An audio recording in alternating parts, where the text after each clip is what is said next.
Well, thank you all so much for coming out. I hope you're all excited. Are we all excited today?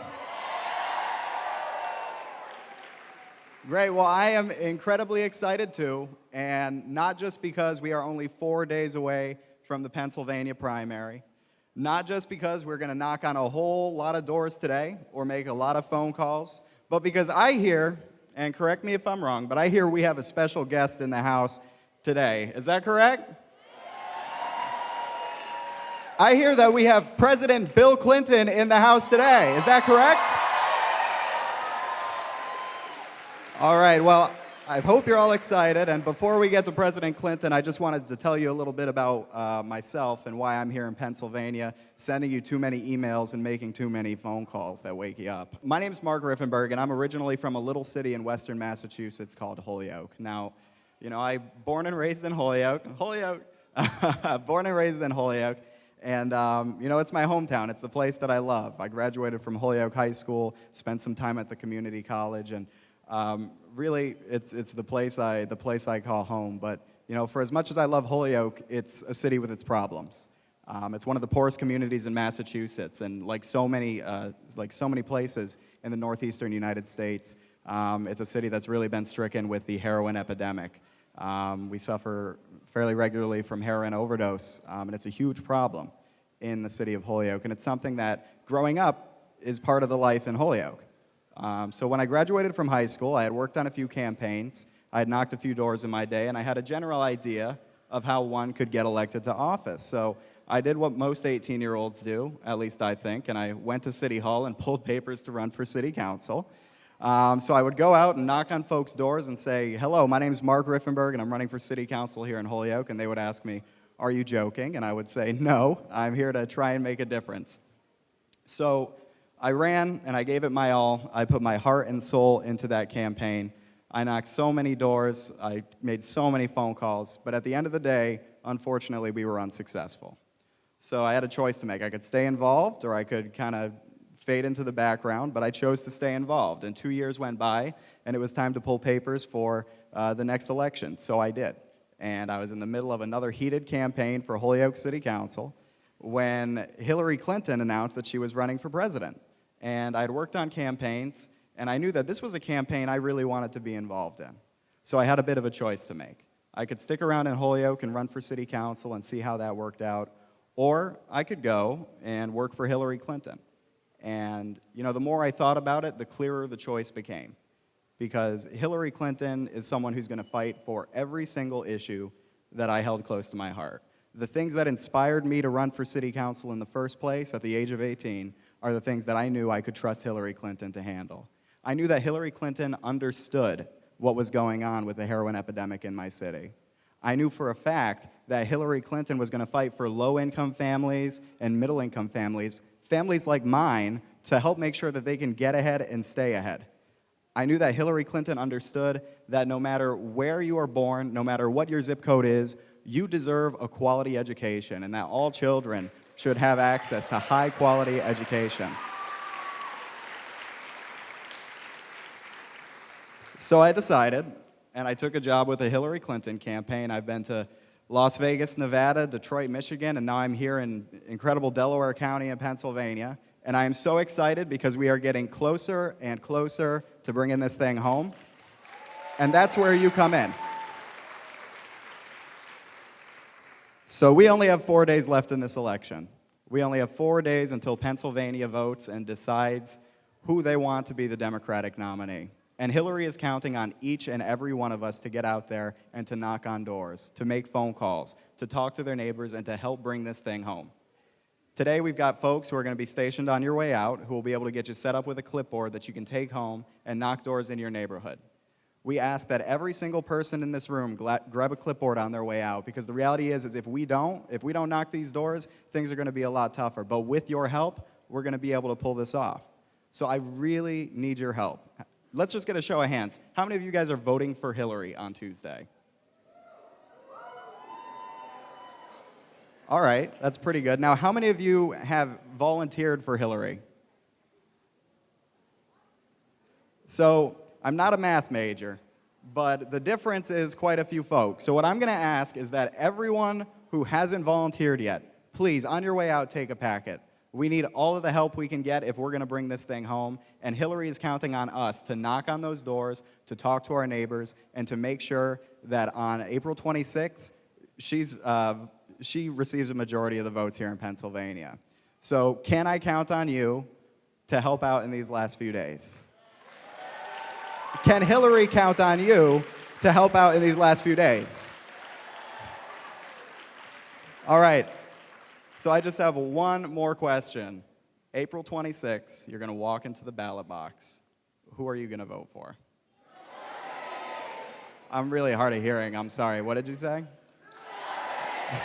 All right. Thank you guys so much. I hope you guys get excited for President Bill Clinton. Thank you all so much for coming out.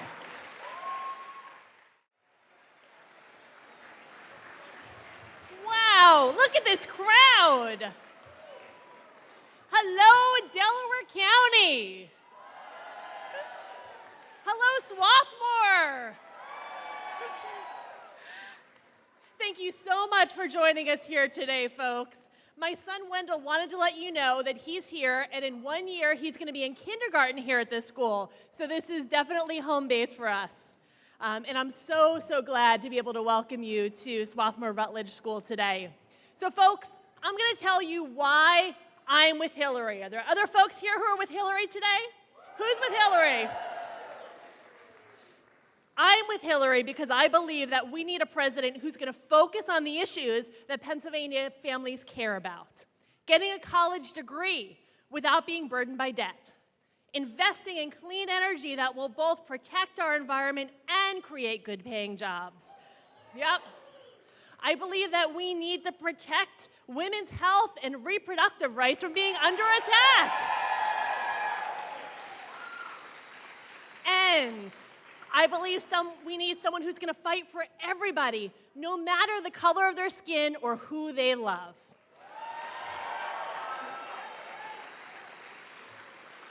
And folks, I believe that Hillary Clinton is that leader, and as president, she's going to break down so many barriers that hold back so many families. Now, I can tell you that right now, all of these issues that I care about and you care about, they are under attack. They're under attack in the state capitol where I serve you, and they're also under attack in Washington. And if you listen to any of the candidates from the other party, you know they're going to be under attack during this campaign as well. But Hillary is exactly the kind of fighter that we need. Hillary has been fighting for women and children and families like mine and families like yours for her whole entire career. Ever since when she worked at the Children's Defense Fund, right out of law school, to when, as First Lady, she helped to expand health care for 8 million children in the United States.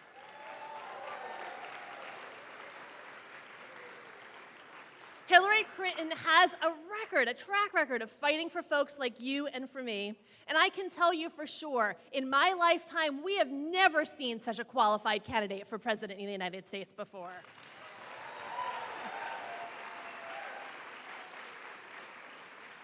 Now, folks, there is so much at stake for us in this election, and that's why it's so important for every single person in this room to go out and vote for Hillary on Tuesday, April 26th. Now, I want to tell you, why are we in Swarthmore here today?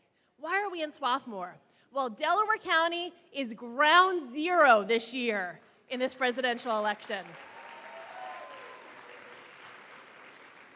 Delaware County is one of the 9 counties that the New York Times called pivotal in the re-election of President Obama in 2012. And we've come pretty far. Just 4 years ago, folks, here in Delaware County, we were in the minority party. And even in the minority party, we were able to get 60% of the vote for President Obama in 2012. Now, just think what we can do together this year now that we have a 10,000 voter registration advantage here in Delaware County. Democrats have a 10,000 voter registration. And I know folks, and the campaign knows that as Delaware County goes, so goes the rest of the Commonwealth, so goes the rest of the country. And Hillary can't win the nomination on Tuesday without Delaware County. She can't win the nomination at the convention without carrying Pennsylvania. And so we really are ground zero, folks. So it is time to roll up our sleeves and get to work. And I know you can do it because I saw you do it just 8 months ago. In August, when I was elected with your help,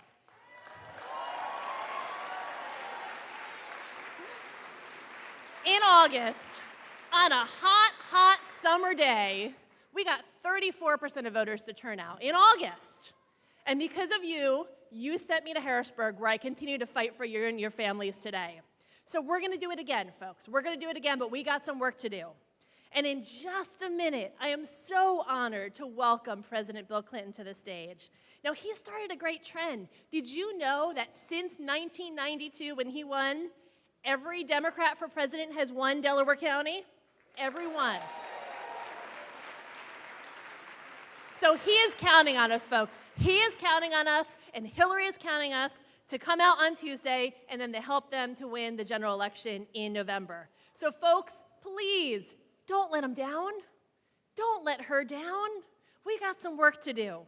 And it is my honor to introduce the 42nd President of the United States, Bill Clinton.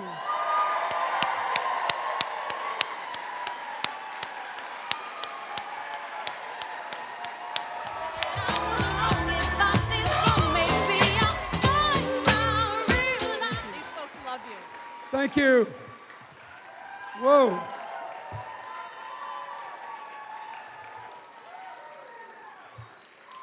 Thank you, Leanne. Thank you for representing Pennsylvania and this area in the State Assembly. I want to thank the other people who have spoken. Thanks to State Representative Margot Davison, State Representative Craig Vitale, Mark Riffenberg, our organizer here, and the mayors who are here, the mayor of Swarthmore, Tim Carney, Mayor Mike Hess of Brookhaven, Mayor Kevin Cunningham of Rutledge, our Democratic Party Chairman David Landau, and I'd like to thank the folks from the school district in this wonderful school. Dr. Michael Plattis, the acting superintendent, Dr. Lisa Palmer, the incoming superintendent, and Dr. Angela Tuck, the principal of Swarthmore Rutledge School, a recognized school of excellence in the whole United States, so thank you very much. Look, we're very close to the election, and so you'll forgive me, I'm not going to look at my notes today, I want to look at you. I first came to this town when I was 21 years old, and I was a senior at Georgetown. I had just won a Rhodes Scholarship, stunning even my mother. And the chairman of the American program was a professor at Swarthmore named Gilmore Stott. And his wife, Mary, was quite a fine poet. And they invited me to come up here. I saw the campus. We had dinner together. They were Quakers. We all held hands and sang Grace over dinner. No washing machine. We all got up and washed the dishes afterward. And I fell in love with this place. Then when I ran for president, as you heard Leanne say, Al Gore and I won this district, and every Democrat's won it since, and I want that to keep going. But I think we will all admit that this has been a highly unusual political year in both parties. Would you agree with that? And I would like to explain why, and why I think it's so important that Hillary win in Pennsylvania next Tuesday and win in November for the future of the country. First of all, President Obama's last State of the Union speech was, as always, beautifully delivered and beautifully written, and it was factually accurate. That is, he said, look, I know we got a lot of problems, but you should be optimistic about the future because, one, we have the fastest growing large economy in the world.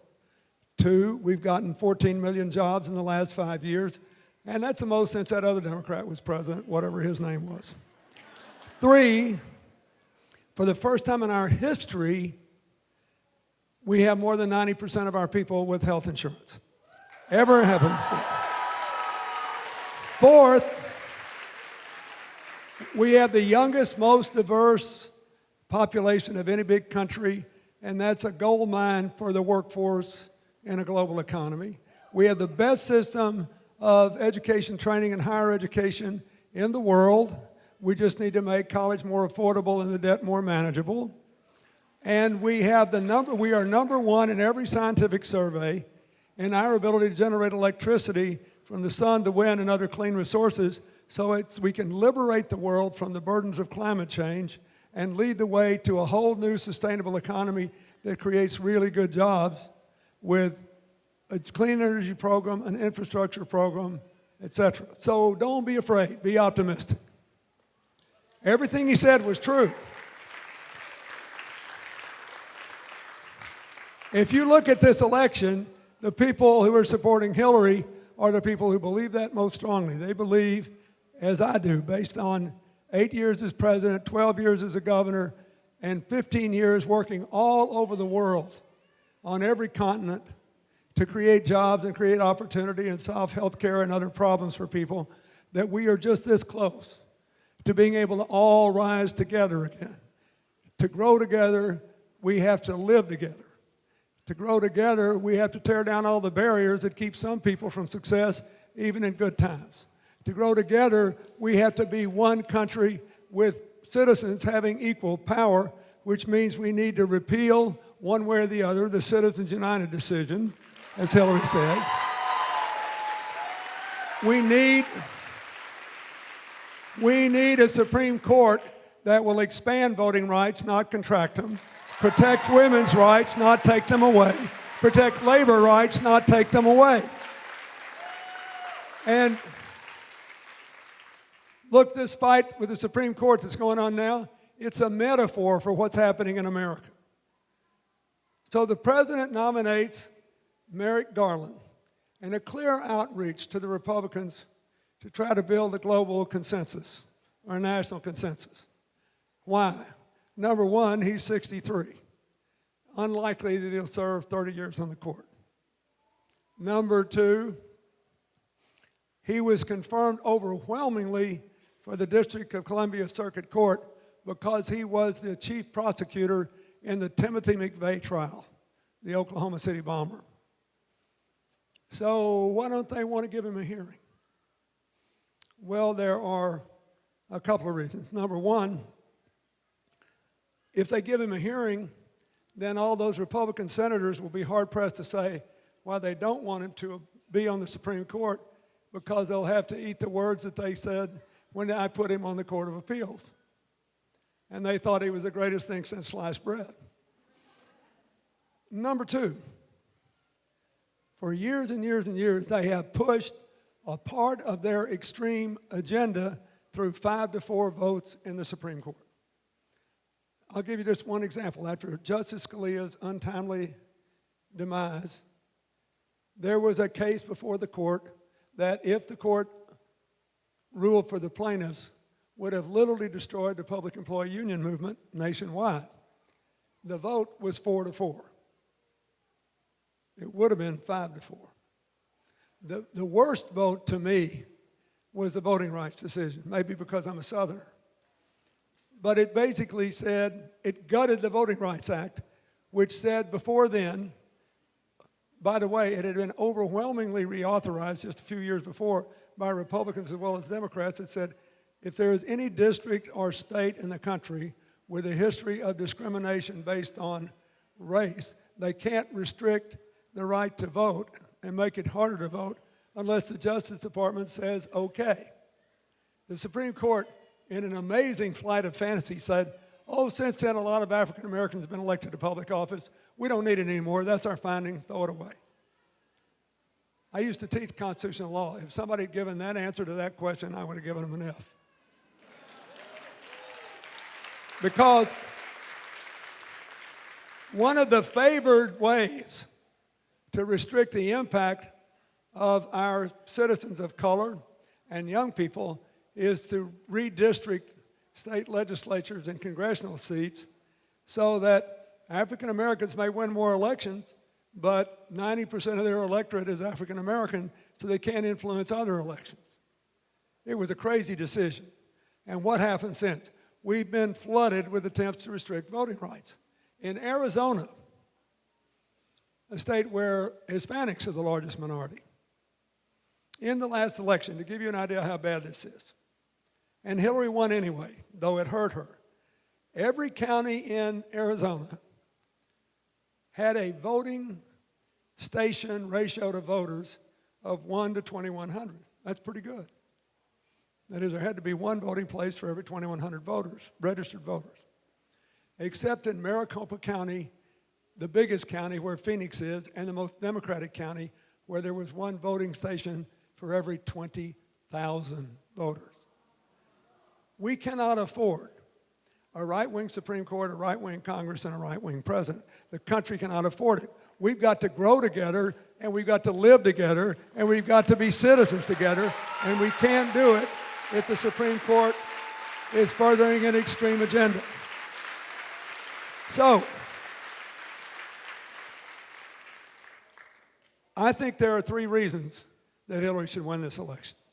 First of all, I believe she has the best plans for developing a new economy and making sure that the finance tail doesn't wag the economic dog anymore. Not only that Wall Street can't break Main Street again, that's been taken care of by the Dodd-Frank bill. It already gives the government the power to break up banks into smaller units, and many of them are downsizing right now. One of the reasons that she won New York so overwhelmingly is that even the most progressive wards in the city voted for her because they know her plan is better, because they know 50 to 60,000 fewer people are working on Wall Street today than they were before the crash, because the law is working. And what we need to worry about now in terms of inequality is that all these big companies that pay their chief executives by the annual changes in the stock prices are now giving 80 to 90% of their profits to the shareholders, not to the workers, not to the communities, not even to the customers who need better products and continuing improvement. She is the first person to say, this is the problem of inequality now. We have to attack it with carrots and sticks. What are the sticks? Well, we should no longer give capital gains treatment for a year and a day investment. We already have lots of economic research that companies that run for the benefit of the customers, the employees, the communities, and the shareholders do better over any 5 to 8 year period. So don't let people have the full benefit unless they hold the stock for 5 years. Stop this decision. You see the Carrier air conditioning decision in Indiana? This is crazy. This division made $2.9 billion last year. They proposed to save $65 million by going to Mexico. That's 2.5% of their profits, less than 1% of their revenues. Throwing, thousands of people under the bus. Why? Because it affects their annual stock price increase, which affects the bonus of the people running it. So Hillary says, first of all, lengthen the capital gains period. Then make people give back. And I give it to the people in Indiana. They did this. Make people give back any kind of tax credits or benefits they got while they were operating if they up and pull out while they're still making money. Give it back. Look, we all understand if somebody's losing money that we're better off having them stay in business even if there's fewer jobs here.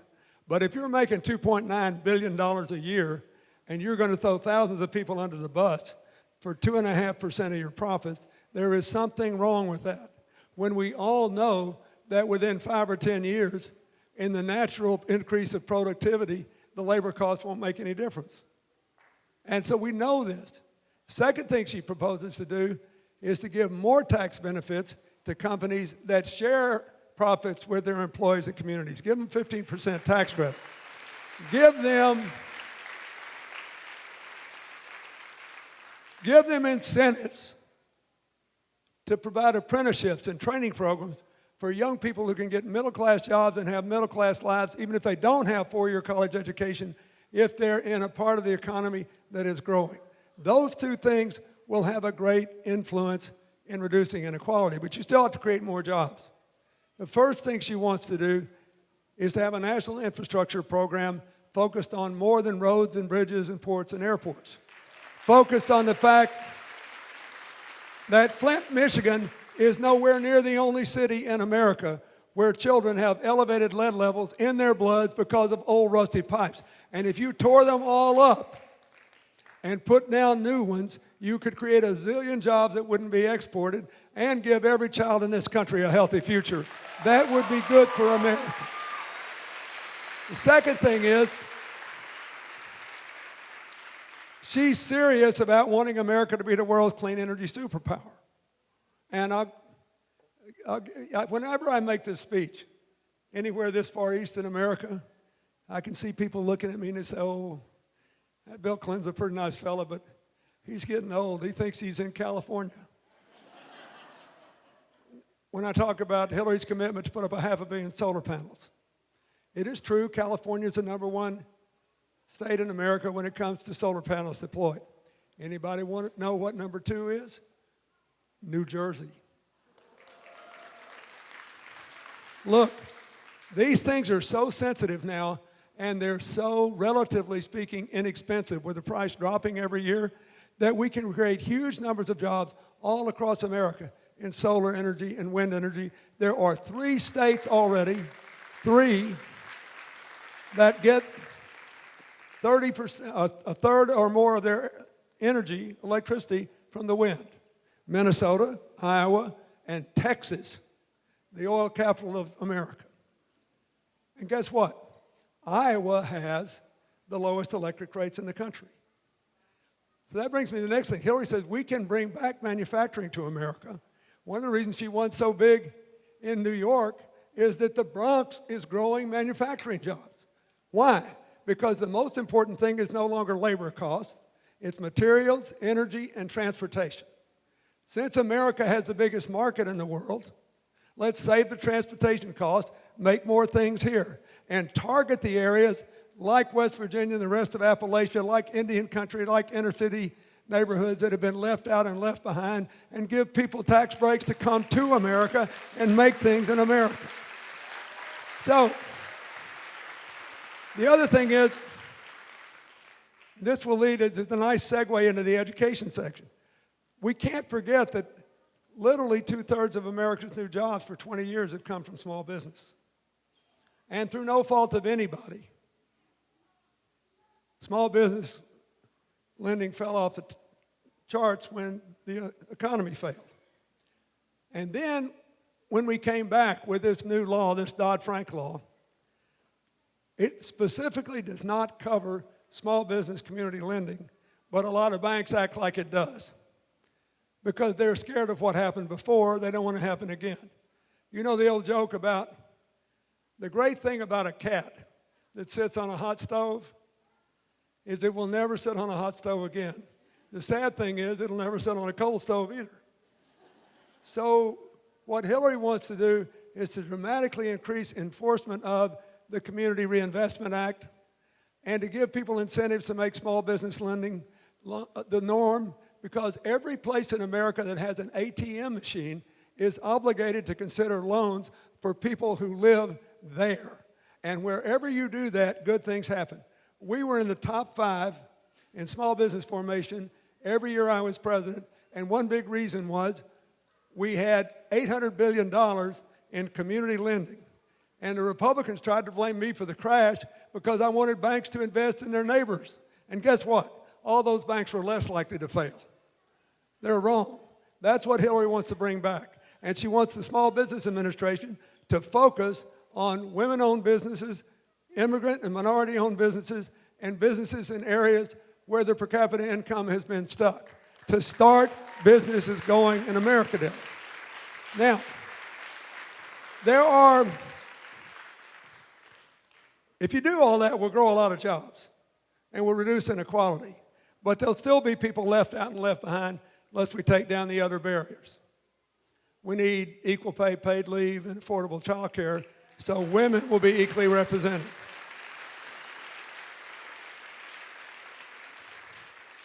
From the time when I left office, we were 7th in the world in the participation of women in the workforce. We are now 19th.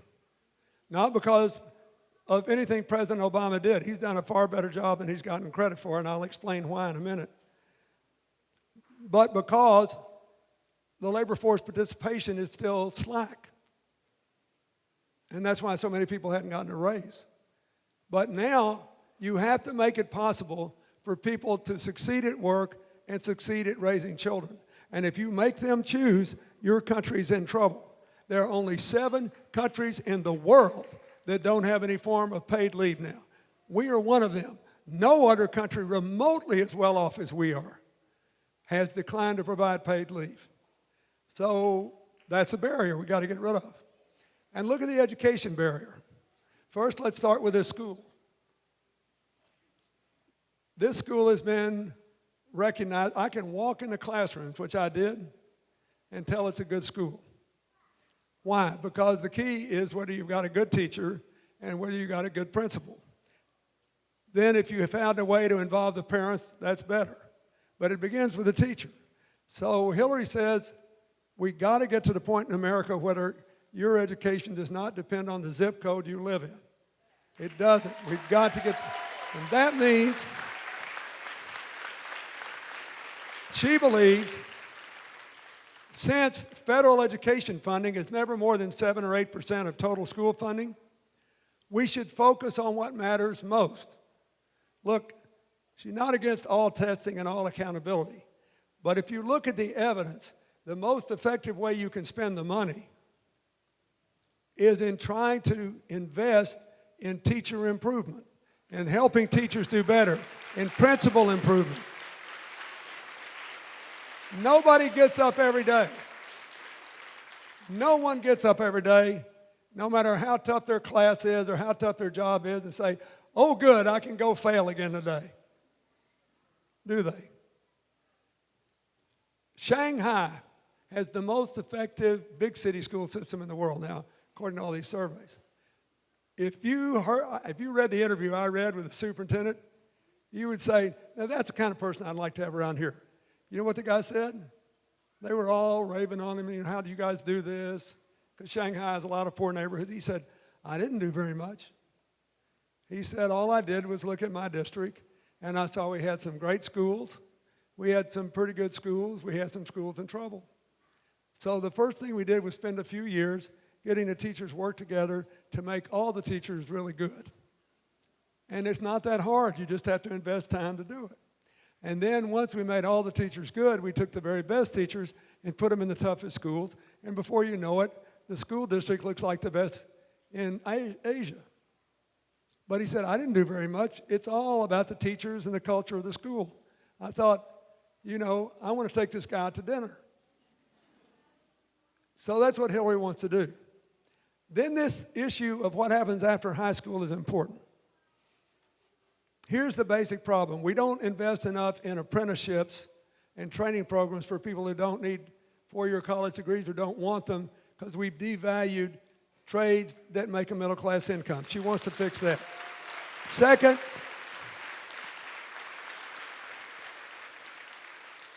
and I believe, I'm not positive, but I believe this is the one area where she does spend considerably more than her opponent in her economic plan.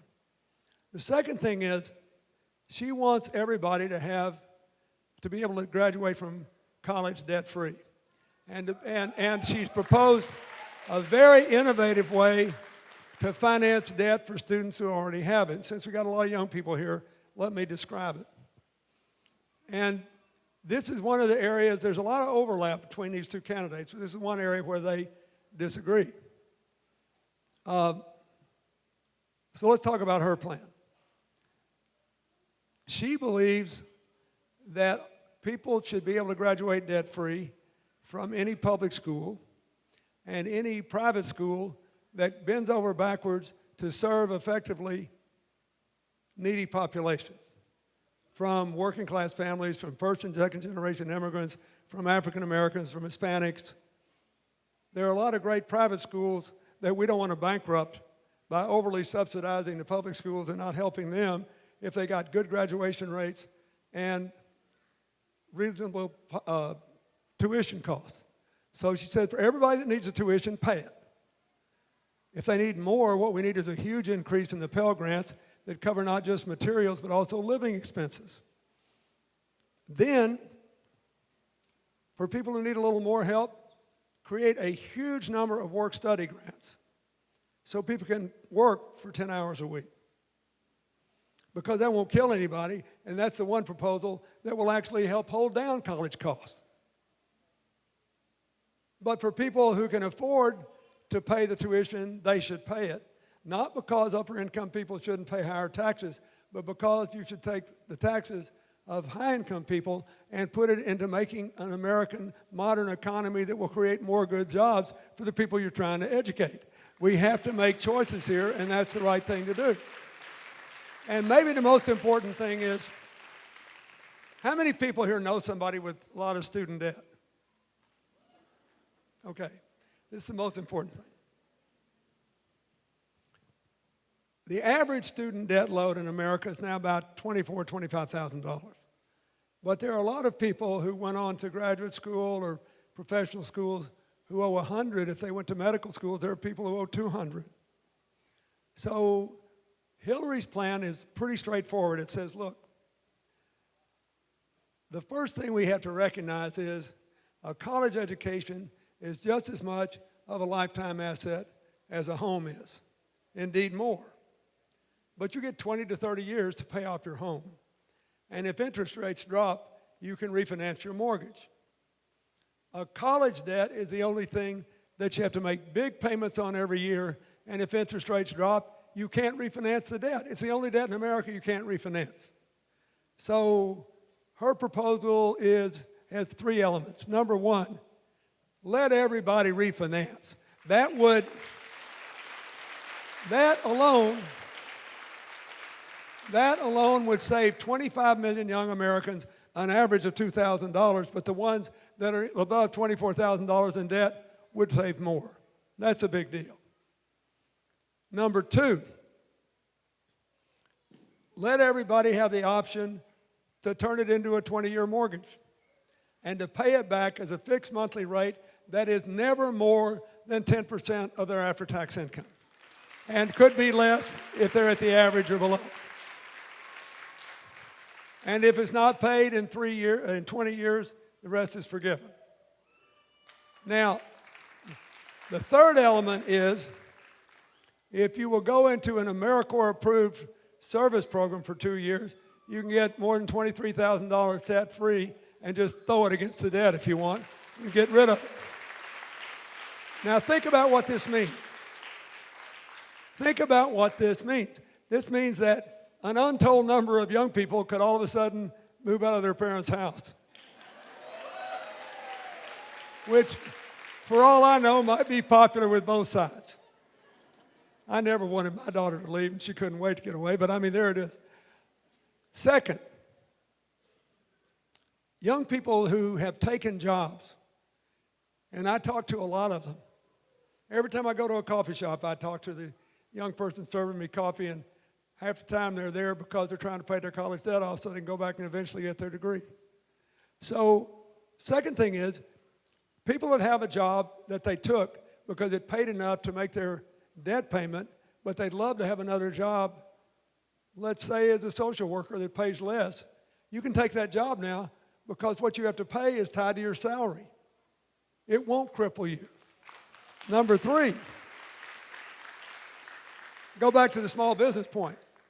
Suppose there's someone in this crowd that has dreamed all her or his life of opening an organic bakery. And if you could borrow 60 grand, you could do it. With a traditional college debt of any size, you can't do that. Your credit rating would be underwater. But with this, you could. Why? Because first, it's a fixed expense at 10% of your monthly income. Second, if like most small business people, you don't make any money the first year, you don't have any debt payment. It's tied to your income. Now think of that. If you just did these three things, it would liberate the energy of millions of young people to lift this economy so we can all rise together. And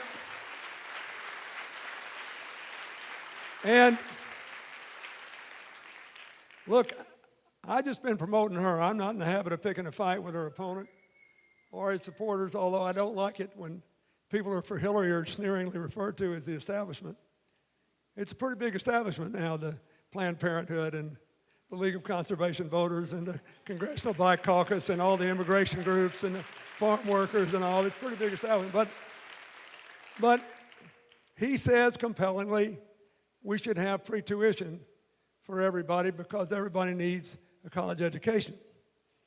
And it sounds good, but look at the fine print. The states have to come up with a third of the money. 30 states have Republican legislators who have been cutting college, number one. Number two, I was in Connecticut the other day with somebody who was in the legislature. He said, we got a Democratic legislature and a Democratic governor, and we can't afford that. There's no way we can do it. So Hillary says, let's do this. It costs less, it'll work better, it'll cover more people, and we don't have to depend on the states who are in radically different circumstances.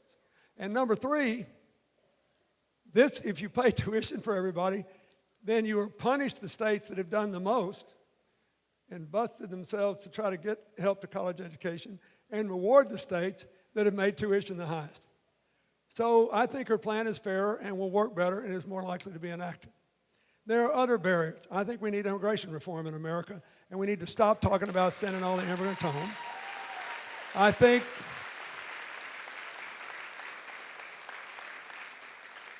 you should know that there is a huge bipartisan movement now for prison reform to get young people who have served too long with nonviolent offenses out of prison.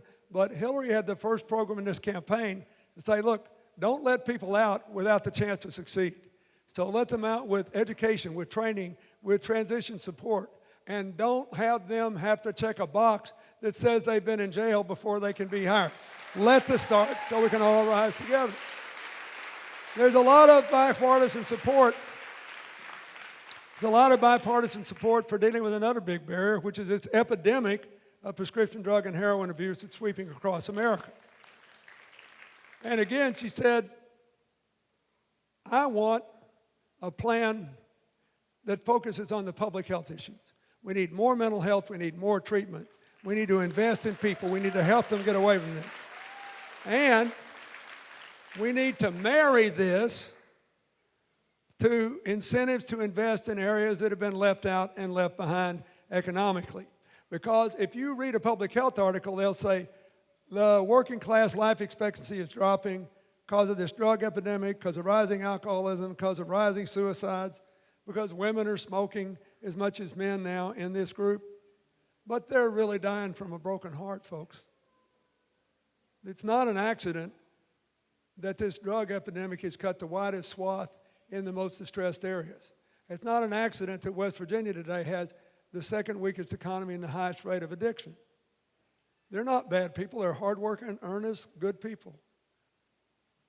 But you can't get up every day and think that every tomorrow is going to be like yesterday and you can't give your kids a different future. You've got to have this work together. And she wants to do that. So I think she's got the best plan. Tear down the barriers, build the opportunities.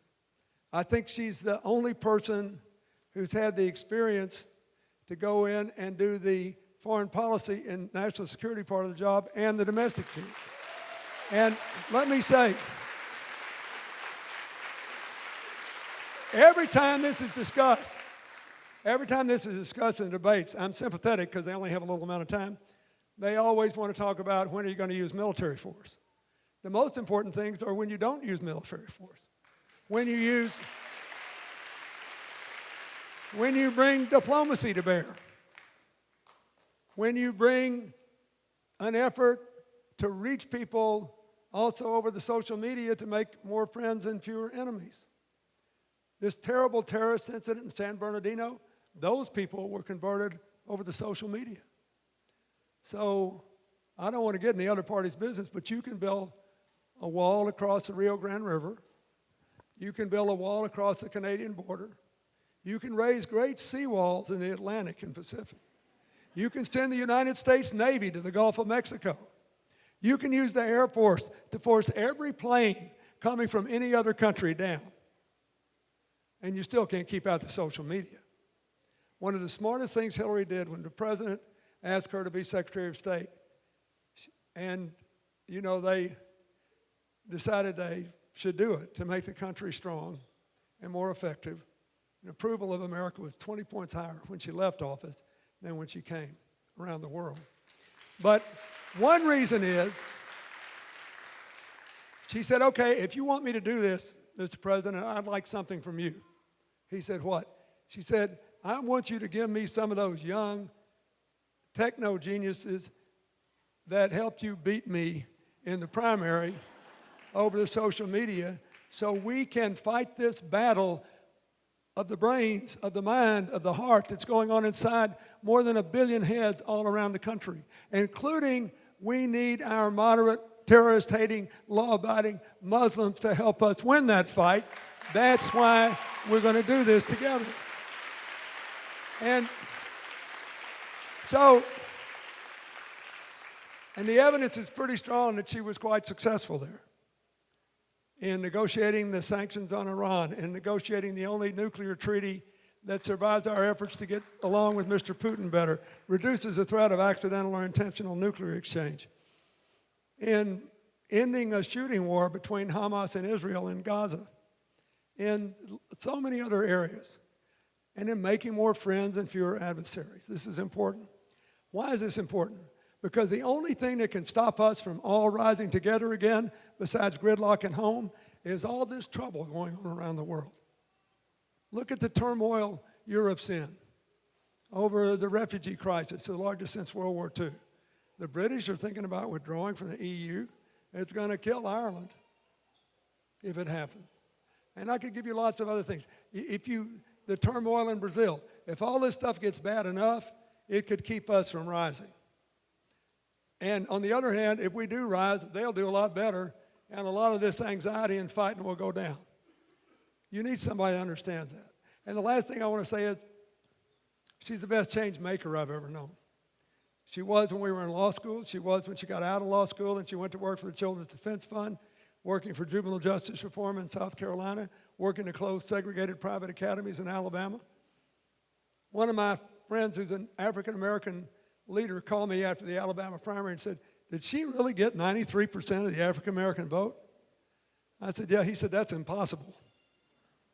I said, no, it's not. Not if you care about the past and you think past performance is a good indicator of future leadership and impact. And I told him, so I explained that. Why am I telling you this?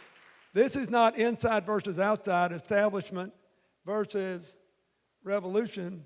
This is about doing versus talking. And look at the vote.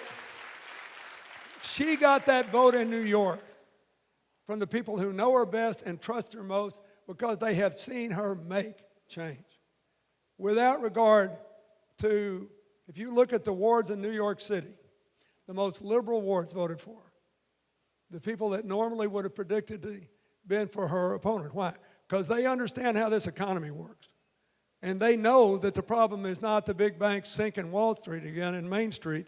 The problem now is inequality driven by hedge funds and billionaires to put the shareholders first and make the workers in the community sit in the back of the bus. They know that. So they voted for her.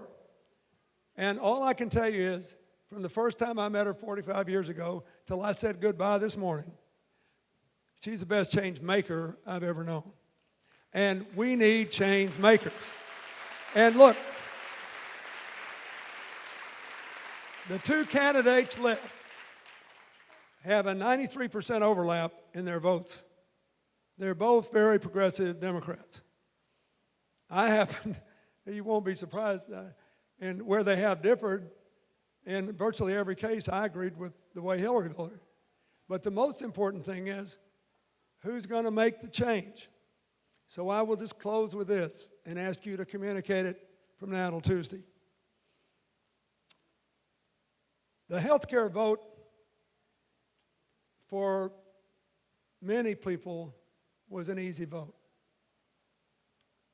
But for some, it was a campaign career ender. The health care vote has been demonized in the South, for example, and in the Midwest. And the House has voted 57 times to repeal the law we have got. So how are we going to miraculously get single payer? Easier to go from 90 to 100 and fix the problems we've got, which are significant. We're in Eastern Pennsylvania. Everybody, we're in a plan like the Geisinger Medical Plan, where you pay a flat rate to be healthy, and they pay if you have to go back to the hospital after any procedure. Costs would drop and health care would rise. It does everywhere in America. We know what to do here. But anyway, the best endorsement of Hillary I've heard was given by the senior senator of my native state of Arkansas, who knowingly gave up his seat to vote for the health care law. Because our state has moved to the right, he knew he would defeat it, and he did it anyway. So he's a little sensitive about being called a member of the establishment and how terrible he was, because we only got 18 million more people insured instead of everybody. But here's what he said. He said, I love being in the Senate, and I wanted to stay. And I was determined to give the people the chance to at least let me stay. But I knew it was almost certain I couldn't if I voted for this law. But I had cancer on the back of my leg when I was a little boy. And I survived, and I thrived, and I built a family, and I had 2 children of my own, and they're grown now because my father had a good health insurance program when I was little. I did not want to stay in the Senate if every day of my life I had to look in the mirror and say, I saved my job by letting children lose their lives. I couldn't do it. I had to vote for the health care bill. Now, for people who tell you how inadequate this bill is, let me remind you, we did not have 1 vote to spare. If this one man had been unwilling to give up his career, there would have been no health care bill.